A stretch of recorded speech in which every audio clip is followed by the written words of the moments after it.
ಬಂಟ್ವಾಳದ ದಡ್ಡಲಕಾಡು ಸರ್ಕಾರಿ ಹಿರಿಯ ಪ್ರಾಥಮಿಕ ಉನ್ನತೀಕರಿಸಿದ ಶಾಲೆಯಲ್ಲಿ ಲೇಖನಿ ಹಾಗೂ ಉಚಿತ ಪುಸ್ತಕ ವಿತರಣಾ ಕಾರ್ಯಕ್ರಮ ನಡೆಯಿತು. ಬಂಟ್ವಾಳದ ಅಂಚನ್ಸ್ ಗವರ್ಮೆಂಟ್ಸ್ ವತಿಯಿಂದ ಕೊಡಮಾಡಿದ ಪುಸ್ತಕವನ್ನು ಶಾಲೆಯ ದತ್ತು ಸಂಸ್ಥೆಯ ಅಧ್ಯಕ್ಷ ಪ್ರಕಾಶ್ ಅಂಚನವರ ತೀರ್ಥರೂಪರಾದ ಕೊರಗಪ್ಪ ಪೂಜಾರಿಯವರು ವಿತರಿಸಿದರು. ಈವರೆಗೆ 1ನೇ ತರಗತಿ 124 ವಿದ್ಯಾರ್ಥಿಗಳು ದಾಖಲಾತಿ ಮಾಡಿಕೊಂಡಿದ್ದರೆ ಈ ವರ್ಷ ಈ ಶಾಲೆಗೆ ಒಟ್ಟು 254 ಹೊಸ ವಿದ್ಯಾರ್ಥಿಗಳು ಹೊಸದಾಗಿ ಸೇರ್ಪಡೆಗೊಂಡಿರುವುದು ಹೊಸ ದಾಖಲೆಯಾಗಿದೆ.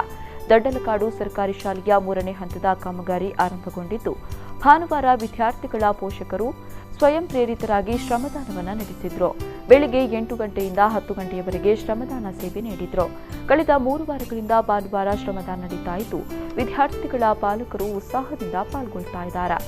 ಶಾಲಾಭಿವೃದ್ಧಿ ಸಮಿತಿಯ ಅಧ್ಯಕ್ಷ ರಾಮಚಂದ್ರ ಪೂಜಾರಿ, ಸದಸ್ಯ ಪುರುಷೋತ್ತಮ ಅಂಚನ್, ಪ್ರಮುಖರಾದ ಬಾಲಕೃಷ್ಣಜಿ, ಅಶ್ವಥ್ ಕಾಣಿಗ, ದಿಲೀಪ್ ಡೆಚ್ಚಾರ್, ಆನಂದ, ಸಹಶಿಕ್ಷಕಿ ಹಿಲ್ಡಾ ಫೆರ್ನಾಂಡಿಸ್, ಮುಖ್ಯ ಶಿಕ್ಷಕ ಮೌರಿಸ್ ಡಿಸೋಜಾ ಮೊದಲಾದವರು ಹಾಜರಿದ್ದರು. ಒಟ್ಟು 700 ಮಕ್ಕಳಿಗೆ ಪುಸ್ತಕವನ್ನು ವಿತರಿಸಲಾಯಿತು.